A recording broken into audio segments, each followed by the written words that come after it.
Hi, scholars. This is Mr. Ryan, your art teacher. I hope that you're having a great week, that you are happy and safe, and having a lot of fun with your family at your time at home. So, I'm here to introduce you to the module for week 10 and 11. In this assignment, we are going to create a puppet, and then we're going to do a performance that will be uploaded. On this first page, we have our curriculum connections. I'm not going to read this to you in the video, but you can read it on your own, and it tells you what exactly we're doing and why we are doing it. Our creativity challenge is to design and construct a puppet using found objects and perform your favorite story or joke with that puppet. Once you're done reading this, you can click this next button here.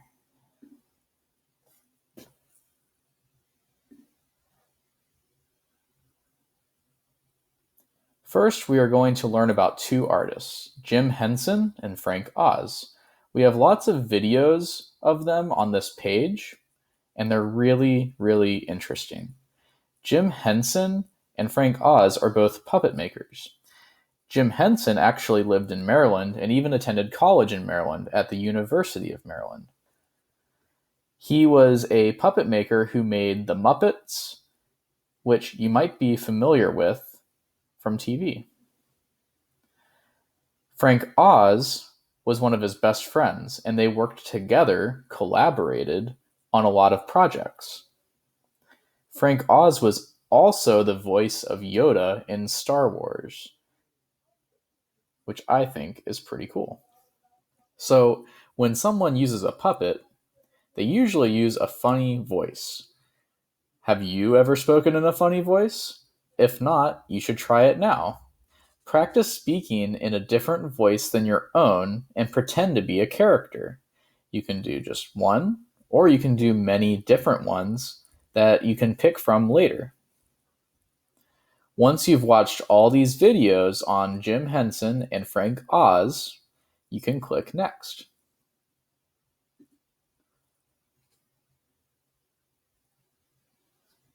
This next page is all about performing with puppets. This first video goes over some puppetry basics. So how do you use a puppet? How do you make its mouth move? How do you make its arms move? How should you talk while you use a puppet? It goes over lots of different things.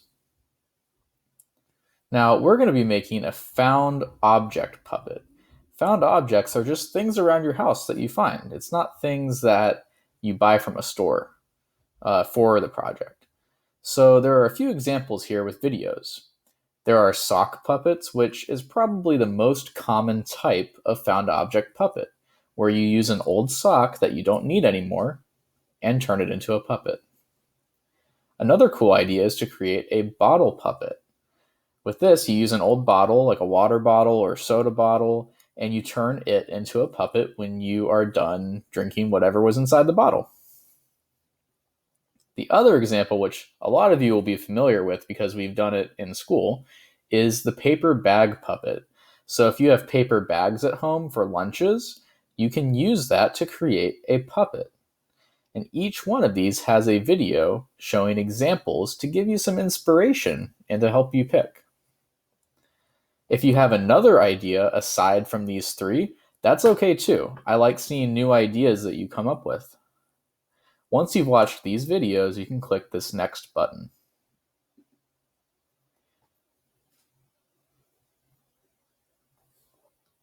On this page, we have a class discussion. There are 4 questions. The first one is, what are 2 things you learned from the Performing with Puppets video? That was the first video on the page before this. So if you have learned 2 things, I want you to write that down in this reply button here. If you didn't learn anything new, if you already knew a lot about using puppets, share with me 2 things that you think are the most important instead. So whatever you think would be the most important for using puppets. For number 2, I want you to make a list of objects, found objects in your home that you could use to make the puppet. So it could be the items on the page before this, like the bottle or a paper bag or a sock, or it could be something entirely different. Then I want you to say what kind of puppet you will make to perform with. So that isn't really, you could include the object you're using, but also maybe tell me, like, is it an animal? Is it a person? Is it a thing? Is it something from your imagination? What is the puppet going to be? That's kind of what I want to hear for number 3. And number 4, why did you choose to make that type of puppet? So if you're making a sock puppet that is a cat, maybe you made it a sock because it's soft like a cat.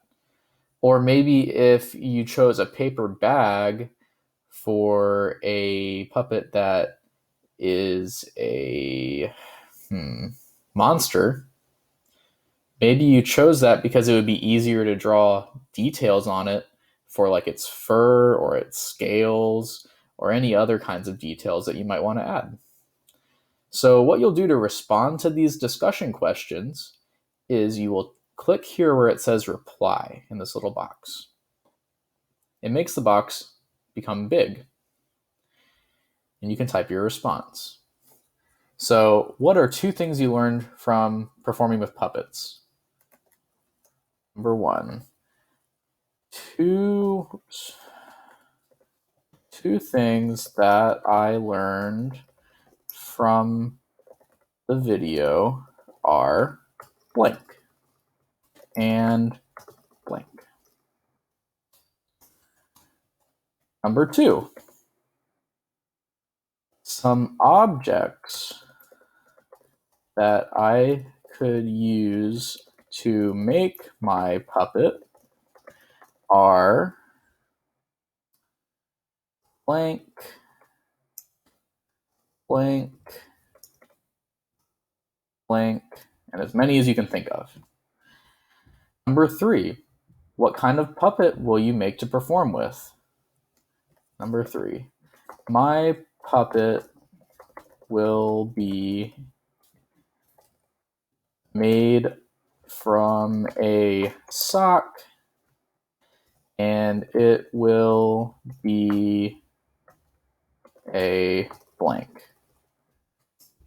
Maybe like a tiger or a dog or something like that. Number 4, why did you choose to make that type of puppet? 4, I chose to make this type of puppet because I had maybe a lot of old socks.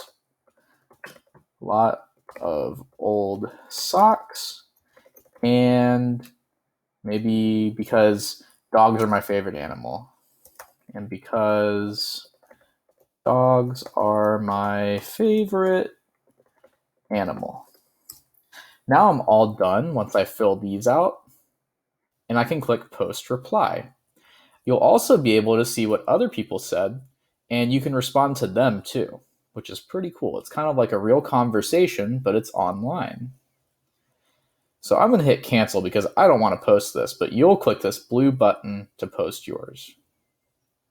After you've replied, well, one other thing. If you want to record a video instead, you can click record/upload media. It's this little video button. And you can talk about your answers to the questions instead. There will be a little blue button. Let me hide that. There's a little blue button here that says start recording. You'll click that.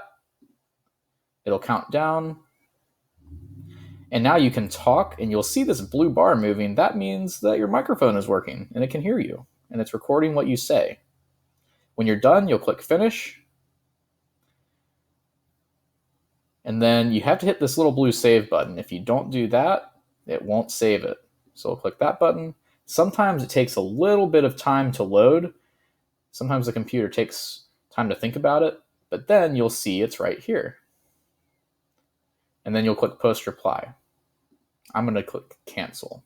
Once you're done with that, click next.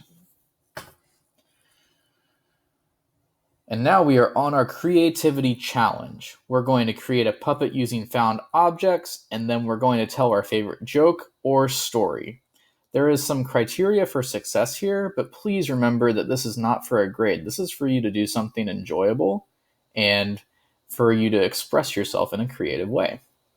So make sure that you're using the puppet appropriately. So when you're moving the mouth of the puppet, make sure that it kind of looks like it's actually talking and saying what you are. You need to make sure that it is well constructed. That means that you built it well and you took your time and that things aren't falling off of it. Make sure it looks nice. You also need to use your voice to develop a character. So remember, you can use a funny voice, maybe a voice that's different than yours, and it can be silly. That's okay. And then make sure that you have lots of energy and that you're really engaging and that it's something that you're enjoying. So if you're not enjoying the story you're telling, maybe think of a new one. Or if you would rather do a joke after you make your first version of a story, you can change, you can switch it. That's okay. So down here, you can submit a video of you and your puppet in action. You can tell your favorite joke or story with the puppet. So you'll, again, click this reply button, but instead of typing your response, you have to show us the puppet in action. So we're going to go to that video button again. And then I'm going to scroll down. You have to hit start recording. That's very important. Just like last time, you'll get a countdown and then you can start. And if you have your puppet on your hand, it can be, make sure it's in the picture with you, okay? Or you can hide yourself and just have the puppet. Your choice. When you're done, hit finish. And then you can actually even watch it. If you press this play button, it'll play the video for you before you save it, so you can see if it's what you expect or not. Then click save. Again, it might take a little bit for it to load, so just give it some time. And then you can post your reply. If you also want to write something, like if you want to write your joke too, you can do that down here. Okay, and then you'll click post reply. The last thing available to you in this module is our extension activities. So first, we have some activities related to puppets. We have a site where you can explore global puppet traditions. So what do people around the world do for their puppets? Like, how do they create them? How do they use them? You can also watch this documentary about Jim Henson, who worked on the Muppets that we learned about earlier. You can also try out the artist board like previous weeks. You can do a new idea. Or if you just have your own idea and you want to draw something or paint something, you can do that too. And you can always send whatever you make for this to my email. It will be in the announcement that is included in the with this video. All right, and that is it. I cannot wait to see what puppets you come up with and what stories and jokes you decide to tell. I know they're going to be really funny and that I'm going to enjoy them a lot. Again, I hope you all are safe. I hope you all are happy, and I miss you all so much. And I will hopefully get to see you soon. Bye, everyone.